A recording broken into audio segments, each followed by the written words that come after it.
E aí, galerinha, voltamos com mais uma aula de processo penal.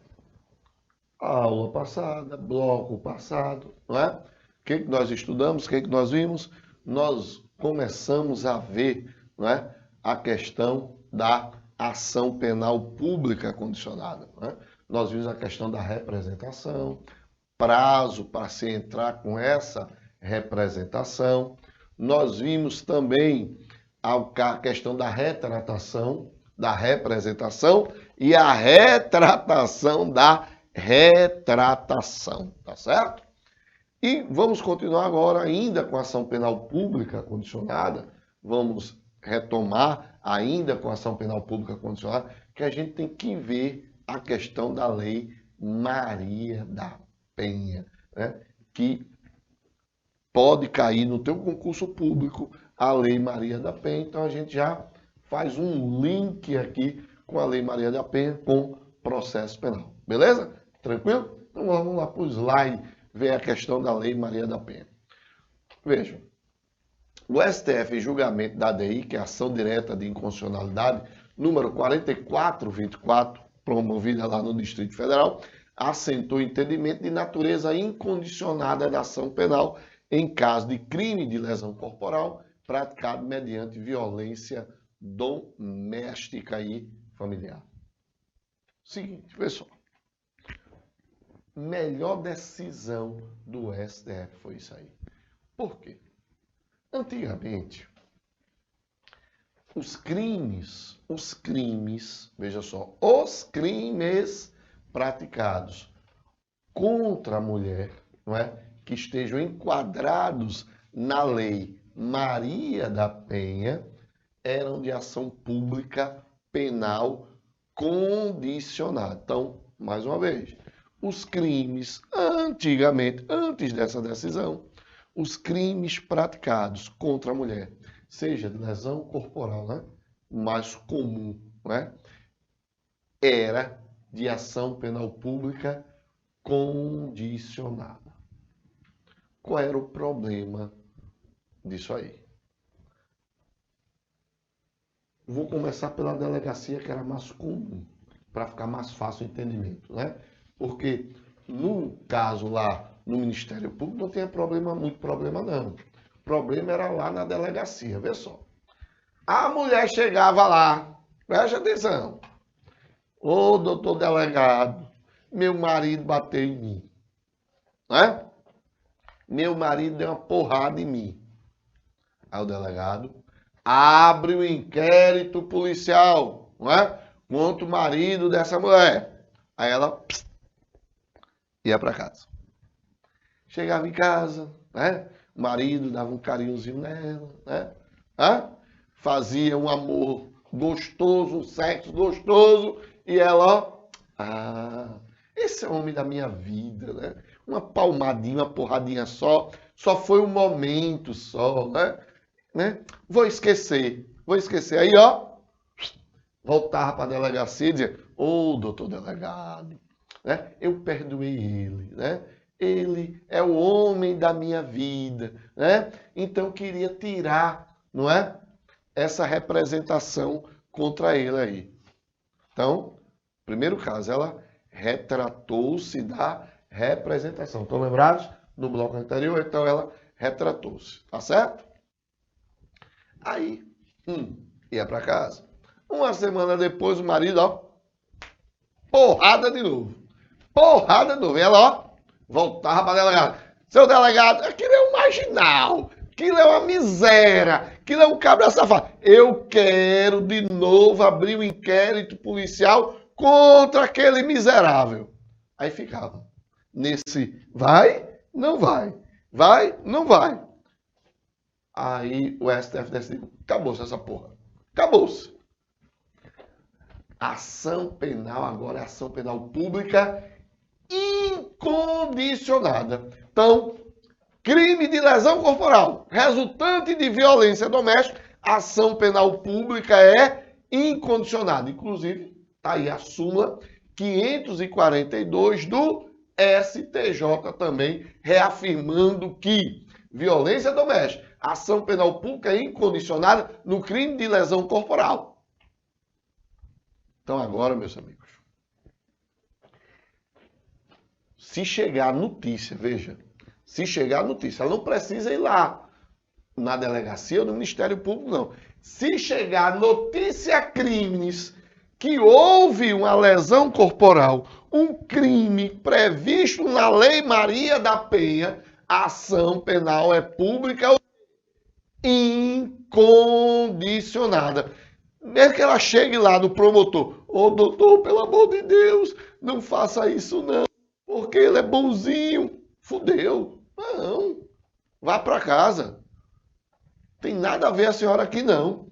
Quem decide agora sou eu. Se eu tive a notícia crimes, eu tenho agora a obrigação de entrar com a denúncia. A gente viu o princípio da ação penal pública, que é o princípio da obrigatoriedade. Se ele soube do crime, é obrigado o Ministério Público a entrar com ação penal pública. Fudeu o marido dela, né? Não sei se vocês estão lembrados, teve um caso agora há pouco, no Fantástico, que o cara apareceu no elevador com a mulher. Aí ele estava bêbado, aí deu uns tapas na mulher. E foi filmado e apareceu na internet, meu velho.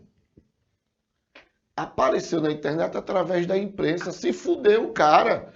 A gente viu o inquérito policial, não é? É a notícia crimes de cognição imediata. O delegado, através da imprensa, sobre o crime, já pode abrir o inquérito policial.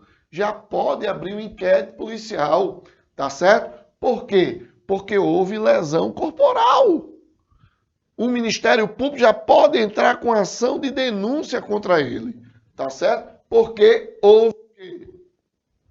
houve um fato. O fato delituoso de lesão corporal e a ação penal é pública e incondicionada, tá certo? Tranquilo aí? Beleza? Quer ver um fato interessante? Vocês estão lembrados de Fabiola? Quem está lembrado de Fabiola aqui? Fabiola, eu vou lembrar o caso de Fabiola. Fabiola é o seguinte.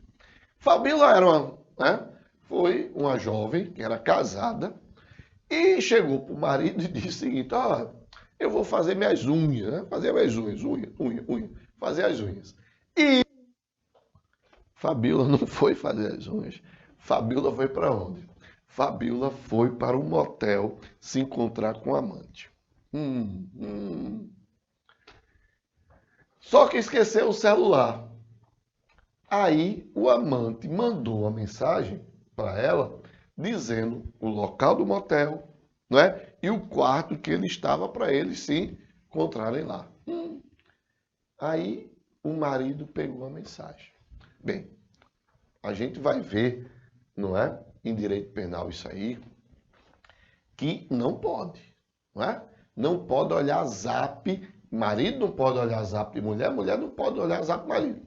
Por quê? Porque são dados telemáticos. É inviolável. É violar a intimidade do indivíduo. Mas eu sou esposa, tem isso não.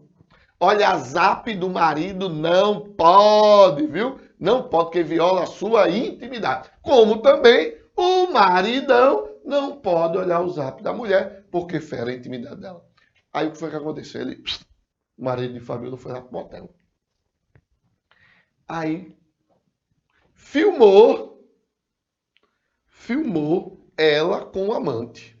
Esculhambou ela, não é? Injúria, não é?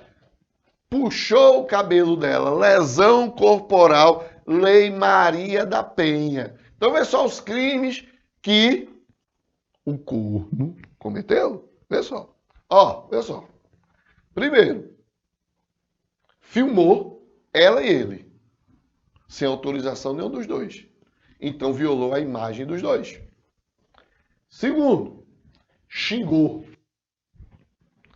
Puxou o cabelo dela. Lei Maria da Penha. Lesão corporal. Mesmo que seja leve, é lesão corporal. Toca aí, meu diretor, no time aí, para eu não me perder. Aí, lesão corporal.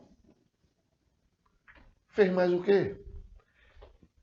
quebrou a picape, né, do gordinho, a Saveiro do gordinho. Crime de dano. Só que ele agiu com violência, é dano qualificado. Ou seja, né, e jogou, e isso foi para a internet. Eu sendo delegado, eu sendo promotor, se fudeu. Por quê? Eu sabendo da notícia como delegado, ou sabendo do Ministério Público, houve lesão corporal? Houve. Eu vou abrir o quê? Eu vou fazer uma denúncia contra ele. Mesmo que Fabíola chegasse, doutor, não faça isso não com o bichinho, não é? Ele já me perdoou. Tem isso não, Fabíola. Tem isso não. Ação é penal pública incondicionada. Tá certo? Então, eu como promotor ou eu como delegado, sabendo da notícia, já pode abrir um inquérito policial e já pode haver uma denúncia, já pode haver ação penal pública, porque é incondicionada. Beleza aí? Tranquilo? Muito bem. Então, próximo slide. Outra, né, eu disse para vocês que a ação penal pública condicionada é representação da vítima e a outra condição de procedibilidade é a requisição do ministro da Justiça. Né? Então, ó, nos crimes cuja apuração dependa de requisição ministerial, o inquérito policial só poderá ser iniciado após a manifestação de vontade do ministro da Justiça. Tanto o inquérito, obviamente, como a ação penal. Então, a requisição é o quê? É a autorização fundamentada em razões políticas para que o Ministério Público promova a ação penal pública. Né? A requisição é prevista como condicionante para o exercício da ação penal em certos crimes. Quais são eles? De cunho eminentemente político. Exemplo, crimes contra a honra praticados contra o presidente da República ou contra o chefe de governo estrangeiro.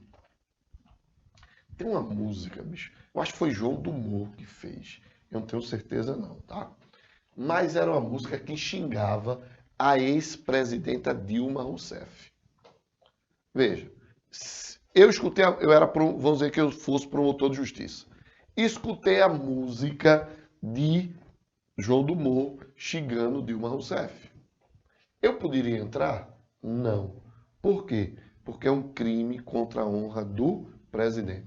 Só o promotor de justiça poderá entrar. Só pode haver também um inquérito policial se o ministro da Justiça requisitar pela abertura do inquérito ou se o ministro da Justiça requisitar para a abertura da ação penal pública condicionada. Beleza? Tranquilo? Bem, terminamos aí, não é? As características da ação penal pública, seja ela incondicionada, seja ela condicionada. Agora vamos para a ação penal privada. Então, a ação penal privada, o titular é o particular, ou seja, o titular é a vítima ou seu representante legal. Então, quem tem a titularidade é a vítima ou seu representante legal. O ofendido deverá oferecer o quê? A queixa-crime. Então, no momento que ele oferece a queixa-crime, né, ele é chamado de querelante e o réu vai ser chamado de querelado. Então, ele vai ser chamado de querelante. Querelante é aquele que tem a titularidade da ação penal privada, é aquele que entra com a ação penal privada e contra quem essa ação penal privada vai ser ofertada é chamada de querelado, né? Na ação penal pública é diferente. Eu tenho o autor, que é o Ministério Público, e eu tenho o réu, que é contra quem a ação vai ser promovida. Na privada, eu tenho o querelante, que seria o autor, e o réu é chamado de querelado, tá certo? Princípios da ação penal privada. Como tem princípios da ação penal pública, também tem princípios da ação penal privada. Princípio da oportunidade ou da conveniência. Veja, Enquanto a ação penal pública rege-se pelo princípio da obrigatoriedade, o princípio da ação penal privada é o princípio da oportunidade. Veja, o princípio da oportunidade contrapõe-se ao princípio da obrigatoriedade que rege a ação penal pública, enquanto o órgão do Ministério Público se dispuser de elementos de prova que o convençam da prática de crime, estará obrigado a ajuizar a lei penal. No caso da ação penal privada, isso não ocorre. Veja, eu sou do MP, eu tenho elementos, eu tenho elementos da prática do delito, eu sei quem é o autor. Eu sou obrigado a entrar com a ação penal.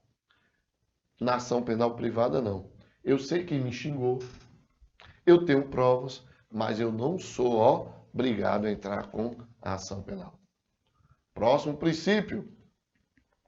Princípio da disponibilidade. Esse princípio se contrapõe ao princípio lá da ação penal pública. Na ação penal pública, o princípio é da indisponibilidade. Na ação penal privada, o princípio é da disponibilidade. Vamos ver por quê? Este princípio revela que a vítima, uma vez deflagrada a ação penal privada, poderá desistir do seu processamento até o trânsito em julgado da sentença penal.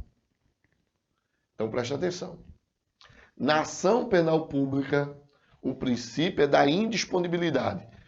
Ou seja, uma vez iniciada a ação penal pública, o Ministério Público não poderá desistir dela. Na ação penal privada, o princípio é da disponibilidade. Ou seja, eu iniciei a ação penal. Então, cheguei lá no fórum, né? Eu fiz a queixa-crime, que é a peça inicial. Júnior, o diretor daqui, não é? Júnior, o diretor aqui do estúdio, começou a me xingar, né? Me xingar, me chamar de safado, né? De puto, de miséria, né? Eu falei, tá miserável. Eu vou fuder você, eu vou entrar com ação contra você. Aí, entrei com a ação. Depois, né? Ele veio conversar comigo, né? Estava arrependido. Aí, tá bom. Vou retirar a ação. Vou desistir da ação. Então, esse é o princípio da disponibilidade, que o autor pode desistir da ação. Agora, tem um prazo. Qual é o prazo? Até o trânsito em julgado. Tá certo? Vamos lá. Princípio da intranscendência. Esse aí é o mesmo princípio lá da ação penal pública. Não pode a ação penal privada também atingir pessoas estranhas autorias do fato. Ou seja, mesmo entendimento que a gente já falou aqui. Eu só posso impetrar a ação contra quem praticou o delito, tá? E diferentemente, preste atenção, lá na ação penal, o princípio lá que a gente falou, princípio da indivisibilidade, não é? Aqui o princípio que vigora, não existe divergência. Na ação penal pública, preste atenção. Você tem a divergência. Doutrina, indivisibilidade. STJ, divisibilidade. Eles há um conflito. Mas na ação penal privada não existe conflito. O princípio regido é o princípio da indivisibilidade. Então vamos colocar aí na tela. Uma vez que se decida pelo seu ajuizamento, entretanto, deverá incluir no polo passivo da ação todos os agentes da infração penal. Não poderá o titular da ação, portanto, decidir por ajuizar a ação contra um dos autores, mas não contra outro. Não. Se são 3 que fizeram o crime, são os 3 que devem ser denunciados, tá certo? Se são 3, então esses 3 devem constar na queixa-crime. Eu não posso, eu vou fazer a queixa-crime contra esses 2. Só vou entrar com ação penal privada contra esses 2. Não vou entrar contra aquela outra não, que é uma galega bonita, né? Linda, maravilhosa, de 1,85 m. Então eu fiquei meio assim, né? Ela, né, falou, mas não falou, falou tão grossinho, né? Me chamou de puto, não é? Os outros não, puto, puto, ela fez puto. Eu fiz, não, ela não, né? Ela não. Biquinho lindo desse, eu só vou fuder os dois, mas ela não. Não posso fazer isso, tá? Princípio da indivisibilidade. Beleza, pessoal? Bem, essa ação penal privada, como ação penal pública, não é? Ela se divide. Lembrando, ação penal pública, condicionada e condicionada. E a ação penal privada, elas se classificam em três. Ação penal exclusiva, ação penal personalíssima e ação penal subsidiária da pública, tá? Então, esses são as três classificações da ação penal privada. Vamos ver primeiro a ação penal exclusiva, não é? Bem, lembrando que a titularidade, não é, tem legitimidade para propor a ação penal o ofendido ou seu representante legal, né? Também poderá promovê-la o representante legal nos casos em que o ofendido seja menor de 18 anos, mentalmente enfermo ou tenha desenvolvimento legal incompleto, ou curador especial, se o ofendido não dispuser de representante legal. Agora, preste atenção nesse segundo caso. Na hipótese de morte do ofendido, seja em decorrência do próprio crime, seja por evento superveniente, ou se for esse declarado ausente, passará o direito. Ó, veja, a ação penal privada, né, a titularidade é quem? É o ofendido, mas ele pode nomear um representante legal para entrar com a ação penal. Beleza, então já está ali, ou ele ou o representante legal. Mas, se ele morrer, houver a morte desse cara, a ação penal pode ser proposta por algumas pessoas. Quem são elas? É o famoso CAD. Olha o bizu aqui. Cônjuge, ascendente, descendente e irmão.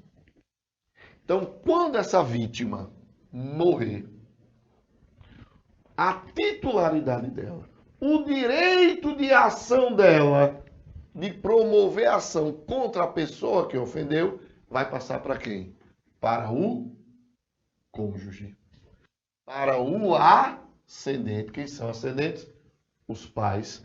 Para os descendentes, que são os filhos. E para o irmão. Bizu, cabe. Tá certo? Esse é o bizu. Grava esse bizu que é certo cair na prova. Tá certo? Tranquilo? Então vamos voltar lá para o slide. Então, titularidade. E vamos para a primeira ação. A ação penal exclusiva. Essa ação penal exclusiva é chamada de ação privada propriamente dita ou ação privada principal. É aquela que deve ser proposta pelo ofendido ou por quem legalmente o represente para persecução de determinados crimes. Mais uma vez, exemplo, crimes contra a honra, cuja apuração e julgamento ficam sujeitos, por expressa determinação legal, à exclusiva iniciativa do ofendido, tá? Já a ação penal privada personalíssima, para cá, meu diretor, primeiro. Ó, personalíssima, pessoal, vê só. Qual é a diferença da ação penal privada exclusiva para a ação penal personalíssima? Na exclusiva, pode o meu representante legal entrar com ação no meu lugar. Ou, se eu morrer, ou desaparecer, pode quem? O CAD. Na ação penal personalíssima, negativo. Somente euzinho, possa entrar com ação.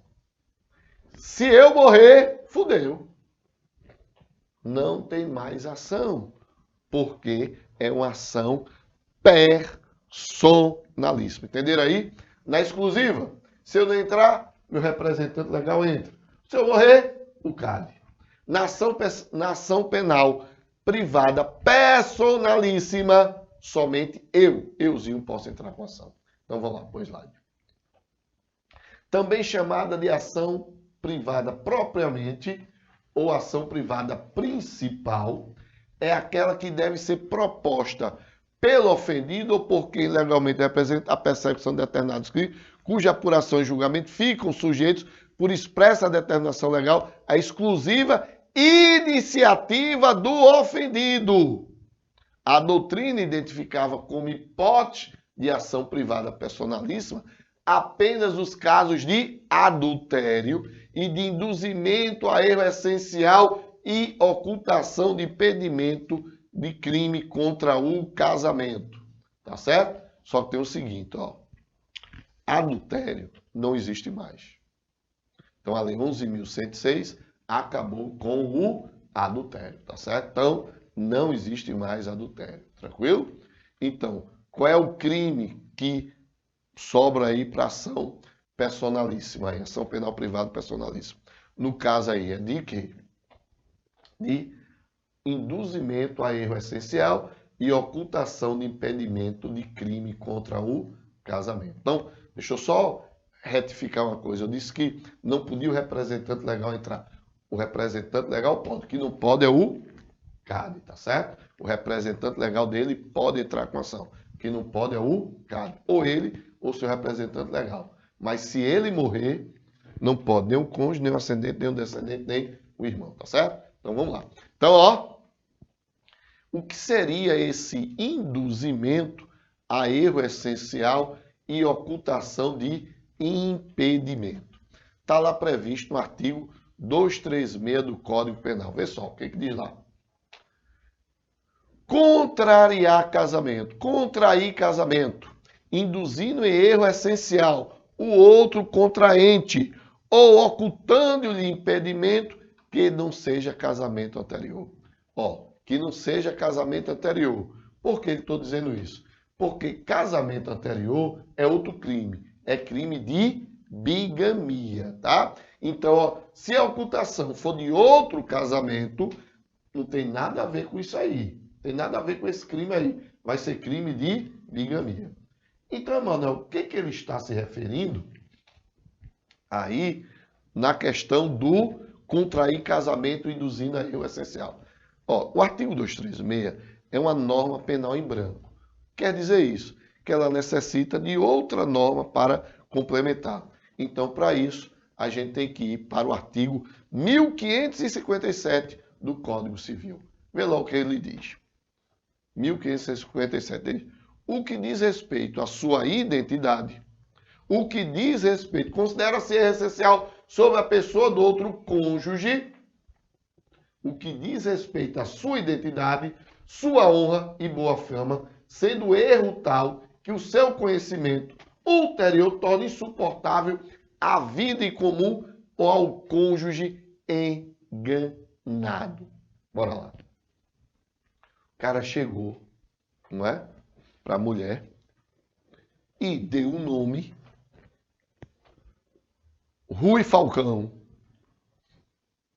Só que ele não se chama Rui Falcão, não é? Ele tem outro nome, tem outra identidade. Já pode entrar com a ação, não é? Por erro essencial. Ou então, o cara, bicho, a fama do cara era a pior fama possível do mundo. Ele tinha fama de ladrão, tinha fama de estuprador, não é? Tinha fama de tudo que não presta. Meu velho, quando ela souber dessa fama, a vida dela vai se tornar insuportável. Cabe ação penal privada personalíssima? Cabe sim. Vamos lá. Outra aí.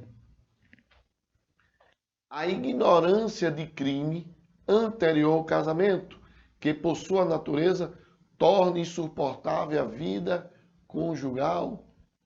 Bora lá. Outro exemplo aí, não é? De ele praticou um crime, não é? E ocultou dela esse crime. Ela casou sem saber que ela é um criminoso. Também cabe aí dentro do artigo aí para uma possível ação privada personalíssima. Terceiro e último, a ignorância anterior ao casamento de defeito físico irremediável que não caracteriza deficiência ou de moléstia grave e transmissível por contágio ou por herança. Meu amigo, é o seguinte, pra cá, meu diretor, o cara, né, não faz mais, né? Foi-se, né?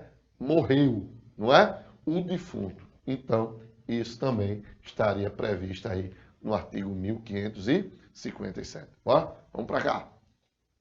Então, veja. Então, nos crimes de ação penal privada personalíssima, não é?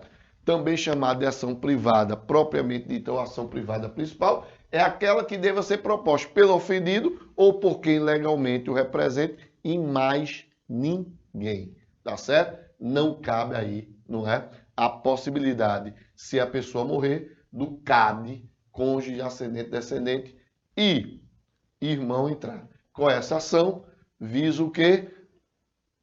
Apenas casos de induzimento e erro essencial e ocultação de impedimento, crime contra o casamento, está lá previsto, né? No artigo 236, né? Induzimento a erro essencial e ocultação de impedimento, tá certo? O adultério não existe mais, tá certo? A Lei 11.106 revogou o artigo 240, então só ficou o artigo 236, que é de induzimento a erro essencial, ocultação de impedimento, mas lembre-se que você precisa, para entender esse artigo 236, do artigo 1557 do Código Civil, tá certo? Meus amigos, mais uma aula, mais um bloco terminado.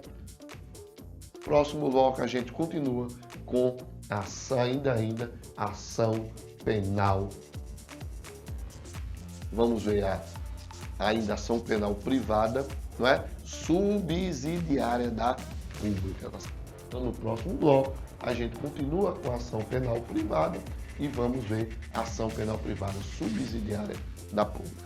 E vamos ver ainda perdão do ofendido, tá certo? A perempção, tá certo? Vamos ver tudo isso no próximo bloco. Valeu?